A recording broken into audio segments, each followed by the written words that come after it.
Welcome to Let's Get Creative. Today we're joined by the incredible Bruce Vilanch. We'll be diving into his childhood memories, the motivations that shaped his career, and how creativity has the power to transform his life. Let's get into it.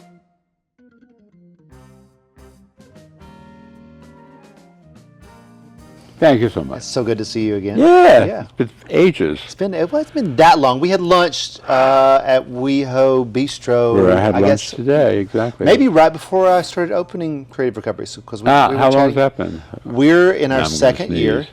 and so it was a couple years ago. Do you remember how we first met? No, but I was brought in to style you for the Out 100 when it was Jane Lynch and yeah. who else was it? Gus Van Sant. And we shot it all at the Pally House. Remember that? At the Pally House. Remember we did that whole photo shoot at the Pally House? Oh my God, was that when we were in character? Or Yeah.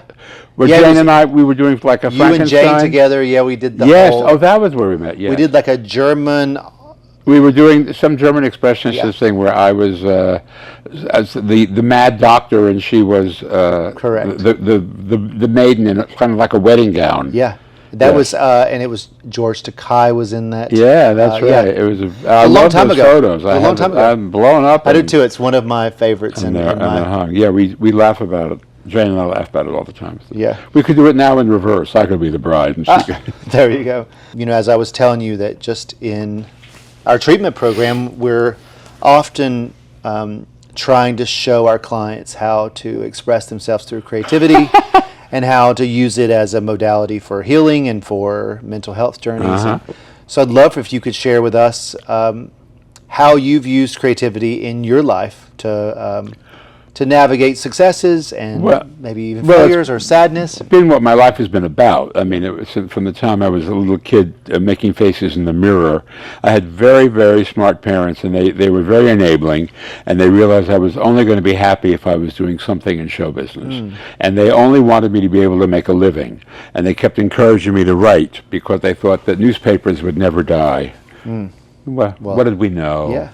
We were young, we were naive. Yeah. So it was always a part of what I did. So whenever anything happened, I would fall back on I guess you would call it creativity. Yeah. I mean, Whoopi says that when you're funny, when you're a kid, it gives you a head start because you say something, and if they don't like it, you can run.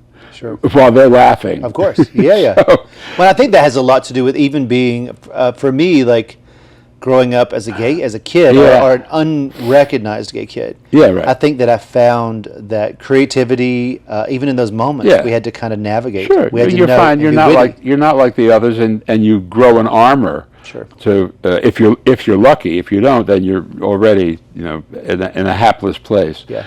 But you grow a hide that you use, and it's that shell of your own world of creativity, and then finally you get to share it with people, and then after that, if you're lucky, you get to share with people who will pay you. Of course. For it. Yeah. And give you accolades for it. Well, that's nice too. I mean, I'll take a bow, but I'll also cash the check. Yeah. Do you remember times when you actually utilized your creativity to navigate difficult moments? Almost every day. Yeah. Just dealing with people on the phone. But I can't have a specific thing where I could, except well, fame has gotten me out of some tight situations where I was walking down the street with my mother in New York years ago, and she used to wear a lot of jewelry. And at the time, I was on a show called The Midnight Special, which was on Friday nights at 1 o'clock in the morning. And the host was a DJ named Wolfman Jack. I remember Wolfman Jack. You remember Howard, and exactly. And they would show, and live bands would come out to NBC in Burbank and do their records, and then videos came in and the bands wouldn't come anymore, but NBC would not let you show the videos, so they had to create a new segment where the videos used to be, and I was the host of that. It was kind of like what Bill Maher did, Politically Incorrect. Sure. And so for 2 years I was the host, and I was recognized regularly by people who were up at 1 o'clock in the morning on a Friday. Sure. So we're walking down the street in New York, and these very thug-looking, suspicious guys came towards us. And I said to my mother, just put your coat over your hands so they don't see the rings and stuff. You can't be too cautious. And as we got closer, she was actually kind of scared. And as they came closer, one looked at me and said, "You're in the Midnight Special." You're like Distraction Jackson. And I thought, yeah. And I thought, oh my God, fame has paid off. Totally. It's really interesting to hear you tell that, because I have a story of a mom that wore too much jewelry and similar situations. Yeah. It's like, and then I was just thinking while you were saying that, did all of us gay men have moms that wore too much jewelry? I think so. I think we were attracted to them. I don't know if that's, everybody's case is different. But I know a whole lot of lesbians who were hung up on their fathers and wanted to be solid and work on cars and strong, do all those things. And I'm not a girl you can put stuff over on. Totally. And they were attracted to that element. And the guys were attracted to, their fathers were like that, and their mothers were artistic and capricious, and they were attracted to all of that because it's so wonderful. Yeah, I remember being pretty much just fascinated by my mother. Yeah. I used to remember I would go in the bathroom and I'd put the toilet seat down and I'd sit on the toilet while she put her makeup All on. of her stuff on. Yeah, and I was just fascinated. I also think that if you had the kind of mother who was sensitive to her child, and she saw, look, this kid is not like going to play for the NFL. Yeah. So this kid's going to need a little bit of extra protection from me, totally. and in launching. Yeah. I think that, and I know people who had mothers who were not like that at all, and who went through a lot of stuff because they my were mom was probably getting the support. two of that. She was both sides, because my mom, I think, but both she was an abusive, controlling mother with also. Well, mine was not abusive, but controlling. Yeah, she was. yeah. I mean, it wasn't Joan Crawford, but it was. Well, like my mom, my way. My mom owned a hair salon, and it would be, she would take us to the hair salon and have us work in the hair salon. Yeah. But then also tell me that men can't do hair. Men don't do this. I see. Really. I'm like, but it's convenient for you now for me to rinse people's hair out. Somebody to mop up all of that. And then what's interesting, when she passed, she specifically told me, my mom died of breast cancer, and when she was going through her last days, she said, "We're going to do a closed casket." And I said, "Mom, no, everyone's going to be there to see you, and everyone's going to want to see how beautiful you are." And she said, "The only way we'll do it is if you do my hair and makeup." And I was like, "Deal." Great. So I did her hair and makeup for her so funeral. great. And it was, it's a great moment to share, where we had grown together. She had entrusted me in that. Right. And she'd also taught me all those things. So ultimately it was a gift. My mother lived to 95, and her joke was, the first 90 years are easy. The second 90 are a bitch. And on the way, she knew she was on the way out. She was herself. She was the kind of prisoner of her body, but she was herself. And as she was going, it was winter in New Jersey. And she said, look, I don't want a funeral. I mean, I want you and a rabbi, and that's it. Put me in the ground, but don't spread it around. Don't invite anybody. Those bitches won't drive in the weather. And there truly was almost nobody left because she was so old. She was 95, and they had all of her card game had predeceased her. But she wanted kind of nothing at all, and. So I said, okay, that's what, there were a few more people who showed up. But, well, and my mom, for her funeral, what was interesting about that was that we stood in the reception line, me and my sister and my dad and nephew, for 5.5 hours, greeting everyone that came. Oh, my God. And it was lined out the door. Yeah. Yeah, it was that was my father's funeral. 5.5 hours of that. And I had friends visiting from L.A. as well as like from London, and they were just like, I've never seen a spectacle like this before.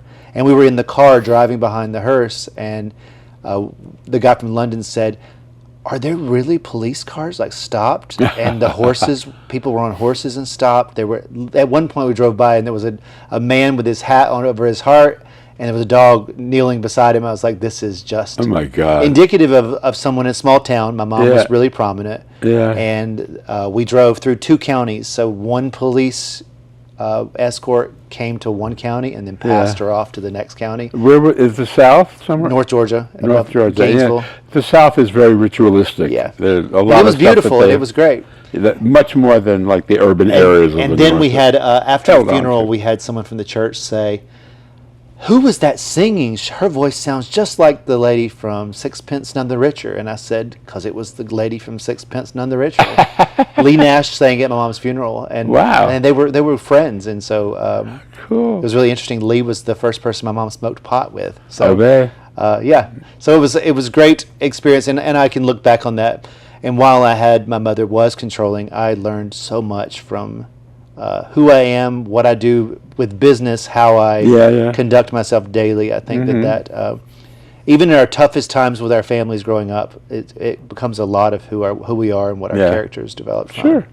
So I'd love to talk to you about once you started writing and how you found your way into all of these great expressions that you've had in your career. Like, because I remember seeing you on Hollywood Squares as a kid. Right. And I think that you did such a did such a great job with even branding yourself that even as a child that I knew that you were something Still the special. same brand hasn't changed. Love that. So did you identify and know that then, or did you just well, I knew about brands, and I knew, I already had a signature look because, and I fell into it. It wasn't because I said, I must have a signature look. When you're a fat kid, no clothing is comfortable, especially real clothing, jackets, ties, your neck is always too thick for whatever collar it is. Sure. So I was never comfortable, and I determined as soon as I didn't have to wear any of this stuff, I would wear stuff. And I moved, I was living in Chicago, and I was a journalist there, but I was on television a lot, and so I would wear two shirts. Because I couldn't dress conventionally, so I would wear a shirt over a shirt, and I would say it's the layered look. I just got layered on the way here. So I was, and then I was a hippie, so I had very long hair, and I had a big beard. I had made a movie with Marcello Mastroianni, his only picture to flop in Italy, which was shot in Chicago. Was it your fault or his fault? No, well, it was called "Excuse Me, My Name is Rocco Papaleo," which was it was a bad idea. It was a bad idea, but he was adventurous and he wanted to do something different. And I played a guy who had a 3-day growth of beard. For 6 weeks, I had and it's awful. It's like itchy all the time. Yeah. So when we finished shooting it, I said, "That's it. I'm growing a beard. I'm never shaving again." Yeah. So for 32 years, once you get past the itchy, it's great. That's it. And so it became my look. I looked like a Mare Mountain Dew. I looked like something out of Furry Freak Brothers. And but that was, I was a hippie, and so it was like there are a lot of other people who were like looked like that. So that wasn't really my brand. It was just how I looked. And then I moved out here, and I discovered I had moved to a city where you could go almost anywhere in a T-shirt. 100%, and sweatpants. Yeah, and sweatpants and pajamas, whatever. Well, now COVID, you can go in parachute pants, and you can wear your thong. Yeah, totally. And they will seat you. Yeah, they may put a towel under you, but they will seat you. They will seat you. So I thought, well, I'm in the Holy Land now. I've just found it's great. And that was the '70s, and that was the era of the ironic T-shirt. Yeah. Jokes on it. And at one point, I was in the joke T-shirt business because it became my brand, and then I was on television. And so, without even realizing it, I had created this thing for myself. And your own Hallmark card. Yeah, and then I had to get glasses. And my father was an optometrist, so I'd always had glasses, but I actually finally needed them. Yeah. And so when I was on Squares, I had lots of different glasses. And then the prescription changed, and I realized I was going to have to take a second mortgage to do that. Same, so, I feel you, because right now I have probably about 80 pair of glasses, and my prescription just changed, and I'm like, so they're going to have to. Well, it was on the show, and Sally Jesse Raphael was on the show, and we shared a lawyer, and of course she had the red glasses. Yeah. And she was up at the Square during a commercial break. I said, I don't know what I'm going to do. I've got to change this prescription. I decided I would always wear red glasses. And she said, well, I'm retiring. So you can have them. Yeah, you can have mine. And so I thought, okay. And she really did retire then, like 20 years ago. She still wears the red glasses. She still wears red glasses when she's drawn out for something. But and so it's become red glasses. Well, and it's so, even speaking about Sally Jesse Raphael, I grew up watching her too and was fascinated by her as well.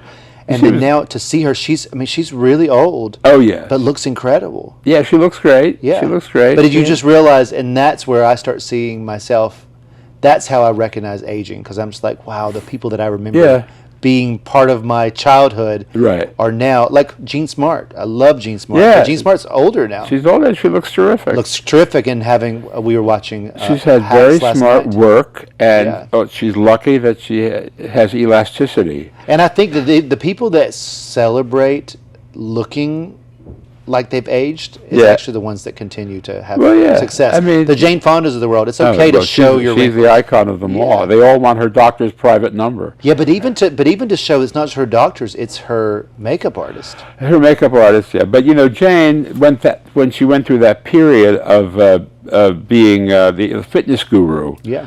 She's never stopped. I Yeah. mean, and look, Jane's never been heavy. She's worked She's to have always that. been in shape, Yeah. and I think that as you get older, barring some unfortunate medical thing, Sure. that stands you in good stead. Dancers, unless something bad happens to them. Sure. Tony Basil, who's 84 Or years the old. Debbie Reynolds of the world, they Yeah, stay I in shape mean, because they dance. Staggering looking because they always were in shape, and Yeah. they've never stopped. Dancers, Tony Basil at 84 does the bar every day, so I mean and she's a salsa dancer, Yeah, so yeah.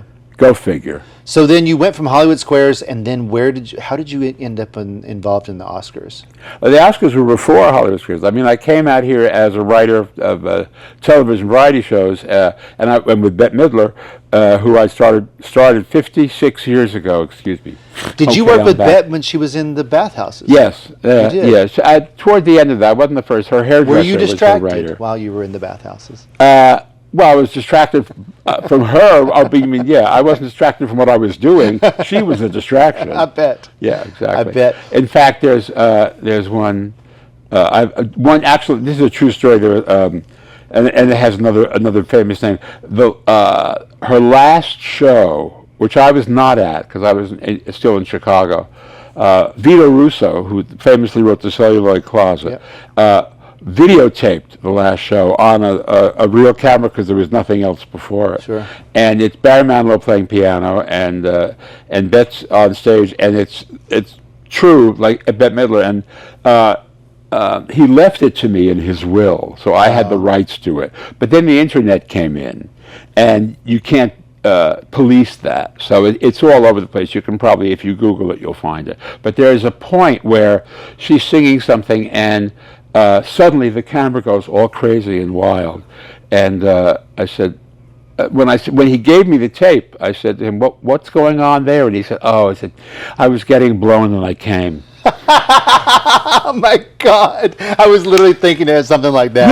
Yeah, sure. well, it was a Continental Baths, and, Totally. and Bette pretends she never saw anything. But Bette saw it all. Of course, she was on stage. Yeah. And it wasn't like they had, like lighting like they have today. Totally. Like, It was lit. She was seeing it all. Oh yes. There was a couple of spotlights. But even to think about how that was so creative for her to say, okay, I know where my audience is. Yeah. They're in a bathhouse. Yeah. A captive audience. It was, yeah. Well, I mean, it happened by accident. I mean, she was on Broadway in Fiddler on the Roof. She was playing one of the daughters, and there was a casting call in Backstage magazine that the guy who owned the baths, Steve Ostro, he'd rented this. He owned this bath. He didn't own it. He rented this bathhouse from the hotel, the Ansonia Hotel, and the bathhouse was next to a ballroom. So it wasn't as seedy as like just. No, it wasn't seedy. It was, if you saw the Ritz, it was kind of like it wasn't. It was kind of a European bathhouse. It wasn't the Plaza. Yeah, totally. It was, but it was But nice. it wasn't flex. Yeah, it was an old school kind of Luxor baths, but there was a ballroom next to it, and when he turned on the baths, the heat was also connected to the ballroom, so they couldn't rent the ballroom because the ballroom was like 130 degrees. So good. So he said, "Oh, I'll turn this into a nightclub, and they'll come in towels, and they'll sit and they'll watch it." And he put an ad in the backstage saying, "Singer in gay bathhouse." So he did that because he didn't want people to come in and go, "I can't do this. This is against my religion." Yeah. So and Bette went over there, and she got the job. And it paid off. And it paid off, and she worked with, she had a pianist she worked with who got mono, which no one remembers anymore. Mono was before. I do. You do. I'm all Mono for was what mono. gay people got before HIV. yeah. And it laid you low. It was a kind of pneumonia, and it laid you low. And but you survived. But so her piano player got mono, and he couldn't show up the night of her first performance, which was after 2 performances of Fiddler on the Roof. Then she went and did a midnight show at the Tubs, and he called it the Tubs. They called it the Tubs, yeah. And he called and said, I can't do it. And she said, well, what am I going to do? He said, I called a friend of mine who does a lot of commercials, and he's a very quick study, and he'll play. And that was Barry Manilow. I love that. And Barry walked in. A very quick study. Barry, who was, of course, in the closet then. Of course. Deeply in the closet. But you're playing at a men's bathhouse. Yeah, walked in and kind of went, I'm in heaven. Buddy, that was what the real reaction was, oh my God, I've landed on, on paradise. Yeah, totally. I am straight. Yeah, I'm straight, but I'm straight. And he played piano, and all through the thing I could watch him. He was playing, and he was looking around while he was playing, because he kind of couldn't believe what was going on, and he couldn't, the whole ambiance of the thing. But then when it was over, he came off stage and went back into this little dressing room they had, and he said to her, "You're Judy Garland, and I am going to be your Mort Lindsay." Of course. Mort was the guy who did all of Judy's, things towards the end after Carnegie Hall, and that was exactly how it turned out. Yeah. But then, Barry always had his eyes set on a big career, and but he never thought he would become like this. He said, the best that'll happen is I'll be like Johnny Mathis. I'll have a couple of records, and I'll be somebody who they'll truck out every now and again. Yeah. The first thing that happened to him was he became a teen idol, which scared the shit out of him. Even last night, Johnny Mathis was so random that you mentioned Johnny Mathis. I was at the grocery store last night, and the lady at Pavilions kept saying, "Do you know Johnny Mathis?" to like the guy that was bagging groceries. Yeah. He's like, "No, I've never heard of Johnny Mathis." And she's like, "He used to come in here all the time." Oh, of course. He had a house up in Bel Air, and I went there many times. He's the most down-to-earth megastar, because he really was a huge star. So did you ever look back on your childhood and say, "I can't believe that I'm right here, right now"? No. Well, you never quite believe you're going to get what you dream about. I mean, I never thought I'd be doing the Academy Awards. I'd be on stage at the Oscars, writing the show, and with all those. I mean, I wanted to win one, but I never thought I would actually, be a part of it. And there I was, a part of it, and it was exhausting. I mean, when you're in it's a working situation, so you don't have a whole lot of time to go, oh, this is so wonderful. Oh, yes, excuse me. Well, when you get the call, though, it is that. You get that call and going, I can't believe they just called me. Yeah, I can't believe that they called me for that. But it's that I also fell into, because I would write, when certain people were on the show, I would write what they were doing. And then a guy I knew, Alan Carr, was a producer, and he said, come write the whole show. Yeah. Okay. Yeah. That was exciting. It was phenomenal. Well, it must be rewarding to know that you get paid to do the thing that is natural to you. Yeah, well, that's, kind of like approval. Yeah. Well, and that was even me with my styling. When I was a creative director in styling, I would get phone calls from my agent, and they would say things like, do you know, there's this band, Duran Duran? I'm like, of course I know Duran Duran. I grew up, listening to it. But then to have that moment where I was being asked to be the creative director, it was exciting, because it's like, okay, I'm super nervous, doing the job that I know I'm capable of. What did you have to do? I was just their creative director, and for the band, for Simon, and when they came back, when they did the work with Timberland and Justin Timberlake, I did their song Coming Back. So my agent would always call me with these older artists that then say, you might not know these guys, but, and I'm like, of course I know that. Yeah. My agent said to me, you could lose the last 2 pages of your credits, because it makes you look very old. I said, well, I am very old, and I did all that stuff, and it's too late now. Same. And I took a cue from Bet, because Bet's never lied about her age, and she's never pretended that she didn't do things that we know she did, and all that. And and with Barry, it was always hysterical. On Barry's birthday, she would call me and say, I don't know. When I met him, I was 25. He was 27. Now I'm 78. He's 32. How is this working out? What is with him? Well, the thing is, I lie about my age all the time, but I lie up. Because right now I'm 48, and I'll often say I'm 50. Because I'm like, if we're going to be judging by age, I don't want to tell you I'm 25. Because I look pretty bad for 25. I know there was a time I always looked older than I was. But I look really good for 50. Yeah, you look fabulous. Yeah. But if I'm telling people I'm 25, they're going to be like, "Oh, no, you are rough. Mutton passing." That was what I saw Madonna the other night at the Abbey, and it's like, I mean, she's pulling out Madonna from 40 years ago, and I'm thinking, Which why? is incredible. It's like, don't be mutton passing for lamb. Totally, yeah, totally. Move on. Just I mean, show that you're older. But I don't think she will ever embrace the fact that she is an older person. Yeah. Because she's all tied up in that, in think selling to a young audience. And I think that when we were talking about, Jean Smart, what is so smart about what she's doing, the play on her name, is that she's playing an aged right. Yeah, exactly right. performer. Yeah. And everyone relates to that. They're like, Exactly oh, I see right, that. sure. I see that. Yeah, great. You don't have to pretend that you're a hot ticket. That's right. You pretend that you're the one that used to be a hot ticket and having to deal with not being the hot ticket. Yeah. It's genius. It's good. Absolutely. Doesn't take that hard of a stretch No, of imagination. she's very Jean Smart that way. Yeah. And looking back on her earlier career, she still looks the same, has the same cadence. Like she's still. Well, when she finishes with Hacks, she will continue working. Of course. In age-appropriate roles and all of that. So it's because she's a great actress. She's I was saying terrific, last night that she has range. She's the new Betty White. Because she's still getting that longevity of the career where she's getting that. But then also is that, my boyfriend last night was saying, but she's also acting. She's acting. She's not Deborah Vance. Yeah. Betty White was always Betty White. Yeah, totally. You and know, we I said mean, that too. Betty White was just fun and funny.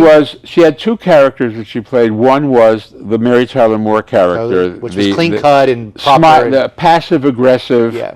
Everything. And then she had the Golden Girls character. She was Rose. Right, exactly. She was Rose. Ditzy and then her off-camera, actually her persona was, I'm a sweet little old dirty old lady. Yeah, which then became her character on what was it, Mad in Cleveland? What was the name of the show? Hot in Cleveland. Hot in Cleveland. Because then she was just a dirty old lady. Yeah, she was, and that was why she could go onto SNL. Totally. As much as she wanted, because she piped into all of those things. Yeah. And she would delight this crowd that would say, "Look at this old broad carrying on." Yeah, I love that. Well, I love that. Looking back at your career and knowing your journey is like, what would you give as advice to people that are either aspiring to be a writer or people that also didn't even recognize that creativity could be part of their life? Well, it used to be very difficult. You had to write stuff and pitch it and find connections, and now all you have to do is go on TikTok. And I give you my friend Randy Rainbow, who created himself online and sells out theaters all over the country and is political and out and all of that stuff, and that couldn't have happened before the internet because there was no reach otherwise. Right. So anybody out there is watching that, use the internet. Don't just sit there dishing people on it. Sure. Use it to create your own persona and your own thing, because believe me, there are people in offices everywhere who spend days and nights watching the internet to see who is the next big thing. Sure.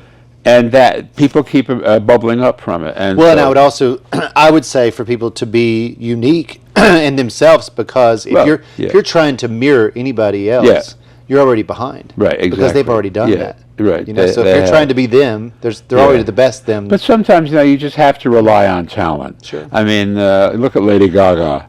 Yeah. I mean, she's one part Madonna, but she's also a fabulous singer. She's a terrific dancer. She writes beautifully. She plays piano beautifully. She plays guitar beautifully. Incredible actress. And she's an actress. Yeah. I mean, she has done all of those things. And she had to do the spectacle route to begin with for people to even see her. Well, exactly right. But now that is not the case. Yeah, So I mean, and at the beginning, when I'm sure she was told that her look was too Italian and her nose was too big and all that, so she was veiled and everything. Sure. And one remember when she was covered in meat? Yeah. It was anything. She thought she but had to have a gimmick. She couldn't expose her entire face. And then I remember her first performance where she actually sang. It wasn't about dance. It was her singing, and she was singing in an operatic voice, and it's just everyone's like, she's an incredible singer. Oh, she's always been an incredible amazing. singer, and she just fearless. had to do that. I mean, she did a high dive on some award show I was on. She did a high dive from the top of the thing into the pool, like Pink. Yeah. Gaga and Pink are the two. They are absolutely fearless. Yeah, I love that. Take up any. Pink's going to host the Tonys, and I'm fascinated to see if they're going to lower put her in a Peter Pan harness 100%. and come flying out. And Yeah, and there's also rumors that she might take over the Kelly Clarkson show, which is going to be she might take over Kelly Clarkson. Yeah. Well, she's been guest hosting on it. Yeah. Yeah, well, that's great. because she's perfect for that. She's because she's a great talent. She's a great singer, and she's also very personable. So I think She's very it's personable. great, But it's more of a stretch for her because her style has. First of all, she's called Pink. Yeah. And her style has always been extraordinary and extreme and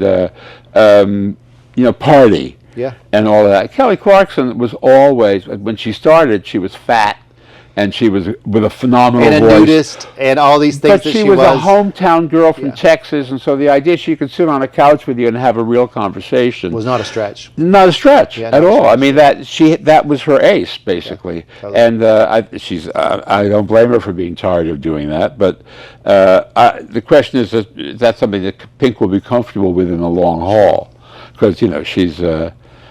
But again, she may be leaning into the fact that she is no longer 25 years old, and may be tired of the trapeze. Sure. Or touring all the time, or whatever. It's just trying to have a different direction.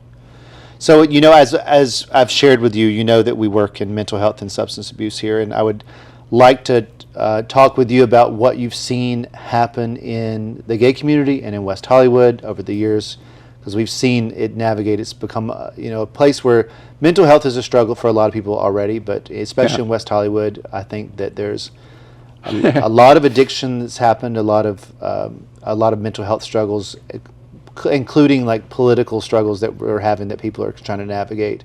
Oh, well, sure. Yeah, and how you've seen that change since you've been here. Well, West Hollywood started, and I was there at the beginning, as a renters' revolt, basically. Yeah. When they discovered that L.A. has a weird geography, that L.A. County is divided up into L.A. City and about 65 other cities. And so the whole city of Los Angeles is very gerrymandered. And there was a spot in West Hollywood that was unincorporated L.A. County.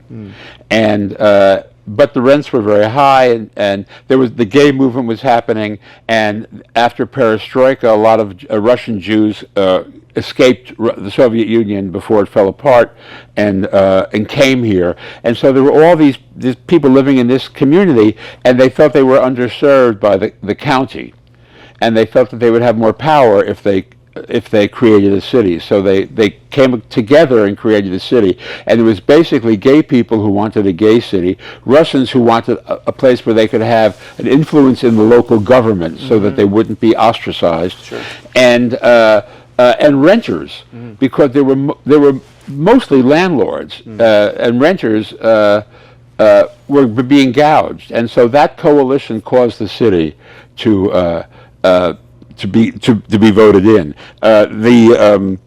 At the beginning, of course, the activists who actually had gotten it together were all gay, and so they became the controlling interest. So it became the gay mecca. Sure. And people would come here, and it grew, and it became an entertainment center. All the things that gay people are known for, design, entertainment, kind of took over and raised the tax base of the place, and of course a lot of people couldn't handle it when they came in. About the same time, meth came in, and Tina, and all of these stuff, and a lot of people just couldn't handle it. And then, as you say in Yiddish, mitten derinnen, Reagan had cut off the social welfare system when he was in office 50 years ago, and as a result, there were lots of homeless people on the street.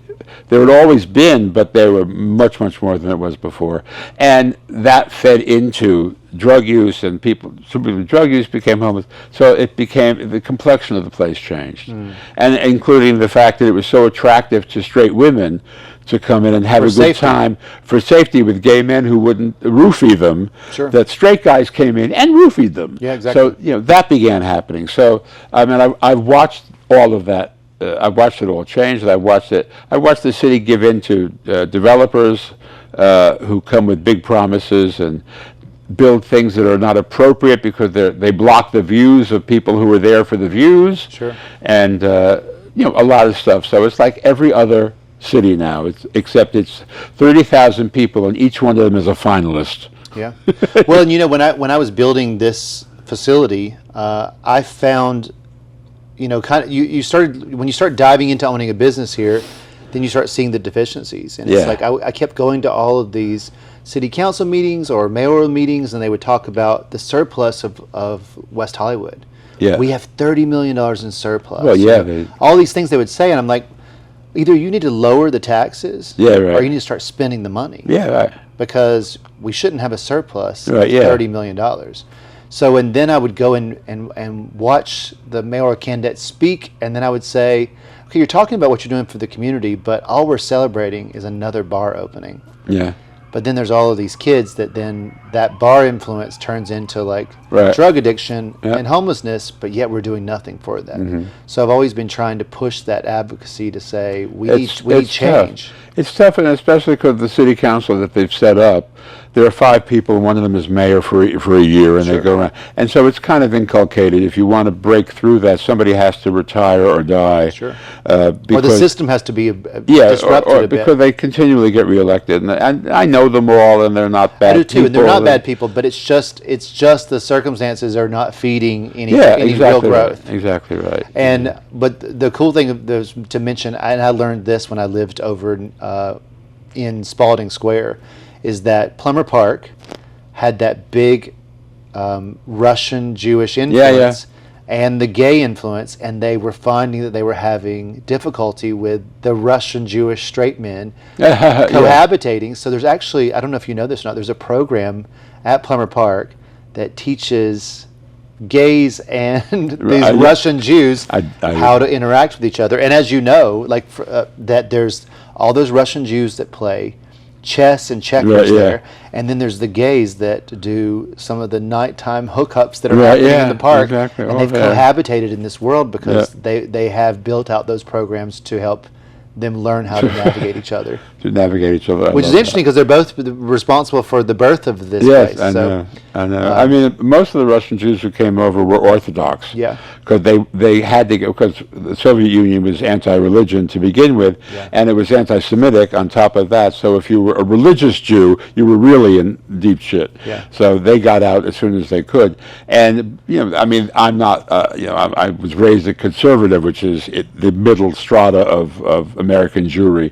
So I didn't sympathize with them, but it was difficult to be around them because they don't approve of gay people, and they don't approve of people who eat pork, and it's like, hey, it's Christmas, we have Chinese food, Totally. They didn't, So it's we live in kind of different universes of the same the same galaxy. Well, and I think that in the gay community, you're obviously looked at as an icon. So it's like, yes, I am. I know you are. You know this too. Like you walk down the street, and of course people recognize you, and I know exactly, and still honor you. That has to feel special for you to know that you've made an impact. It just makes me laugh. I remember Maureen Stapleton, who was the great actress, saying to me, "Yeah, they all love me. Nobody will fuck me." Well, I think we all get to that point at some point. Like I said, well, Maureen, you're a little scary. Well, I guess it's better than not being loved or fucked. Exactly right. You're a little scary. But no, I'm so far I don't have that problem. But I mean, it's again, I didn't plan that. I mean, I just did it. Yeah. It happened, and partially it happened because of AIDS. Because when AIDS was first started, of course, the first people who went were gay people, and there was no government infrastructure for it. The government spent no money on it. We had to raise all the money ourselves. So I said, here we are in Hollywood. One way to raise money is to do shows. Sure. And so we did a lot of benefits, and it started telling about this the other day, and somebody said, I was telling who was involved, and they said, all women. I said, well, yeah, men were scared. Well, I said, and those women were best friends with those men that they were trying to make exactly. Sure the ones, Bette Midler, Cher, Madonna, Joan Rivers, Nell Carter, whose brother died of AIDS. They all had experienced it already, and that was is it just a stretch that those are all my favorite people growing up? Like, They're all, well, they were I kind think of that all maybe I divas, knew, yeah. maybe I knew It about could their be. advocacy as a kid. It could be. It could be. It was again. It was just partial, but and I was writing a lot of award shows and things, and I would call people and say, "Please come and do this benefit, and I will do your benefit, whatever your charity is." And so that's how I became acquainted with the major diseases. Yeah. I mean, ask me anything about cystic fibrosis. Yeah. I've done that show. Yeah. I mean, yeah. I mean, I had a list of ailments. Like my mother said, "Well, what's the disease this month?" Yeah. You Well, know? you know, and I had that with when I had, unfortunately, my best friend was the one that contracted bacterial meningitis 15 yeah, years right, ago here yeah. in West Hollywood. Ah, yeah. Remember they shut everything down and Yes, it was all that's right. concerned? And I became the meningitis Ah. guy. And what was crazy is at that point I had maybe 15 years in my, celebrity career. Right. And it all all that Googling went away, and I Right. just became the meningitis guy. And luckily, I've definitely Steve Peters, that was the name Yeah. I was thinking of, who had the gay church, Yeah. Mecla, and he died of AIDS, but he was a big AIDS activist before he died. And we did a lot of things together. I'd always bring him onto a show saying, yes, see, somebody from a religious person actually wants to be involved in this. Sure. But at the beginning, they were all Well, and I terrified. wish that there were more people in the current gay community, and it's not necessarily a bad thing. I'm glad that these kids now don't really know that much Well, they about it. grew up with PrEP. I mean, Yeah, but they don't realize that we're the ones that raise Oh, yeah. the money. And I try to remind them, I'm like, don't be that person that's saying, oh, you're some old gay. Those old gays used to stand up in a gay bar and raise money every single right. night they were at the bar. But that's typical. That's generational life. But I'm grateful for them to not have to have any of those concerns. Yeah, I mean, I saw a kid, not on this subject at all, quoted yesterday, interviewed saying they were talking about the summer movies, and they thought. They said, "Well, what about the Steven Spielberg picture? Do you like Steven Spielberg?" And he said, "Oh, he's all right. He's no Christopher Nolan." And I thought, "Huh? Huh?" But that, I used to joke about if it happened before Spielberg, they didn't know about it. Sure. Now, Spielberg has been thrown into that cauldron of people who... Well, they don't even realize that even the things that they love today were influenced by generations past. Well, of course not. I mean, you have to educate them to it, and that's fun. Yeah, it is. It's always fun to do that, but it's not atypical. Now, my crowd, we were all very interested in what went before. Yeah. But I was surrounded by people who couldn't give a shit. I mean, they really, I would watch old movies and they would go, "It's old. Yeah. It's black and white." Totally. Then I'd show them like Fred Astaire and Ginger Rogers, and they would go, "Oh, holy shit. That looks difficult." Yeah. Yeah, I said, yeah. Yeah. But she's dancing backwards in high heels. But even to look back difficult. at silent movies, for you to do a movie that still can gather your interest and you hear nothing, you have to be pretty talented. Yeah, right. As a director, as a writer, for you to actually tell a story without anybody hearing anything. Well, that's mime. Yeah, totally. It's mime on screen. Well, I'm grateful for everything that you've brought to our community. I'm grateful for thanks. meeting you. I'm grateful for our friendship. I'm grateful for your creative inspiration, and I'm honored to have you on our show. Thank you. It's fun to be here. Yeah, and I hope that we have many more great conversations, because every time we meet up, it's great. I'm available. Yeah, I love that. Well, thank you for coming, and thank you for being part of this. All right. Yeah. Give me a hug. Cool. Come hug me, you tall person. Thank you so much, Bruce Vilanch, for sharing your childhood memories, career journey, and powerful insights on creativity. Remember, no matter where life takes you, there's always a creative outlet waiting to unlock your potential. Embrace it, express it, and let it change your life. Until next time, let's keep getting creative.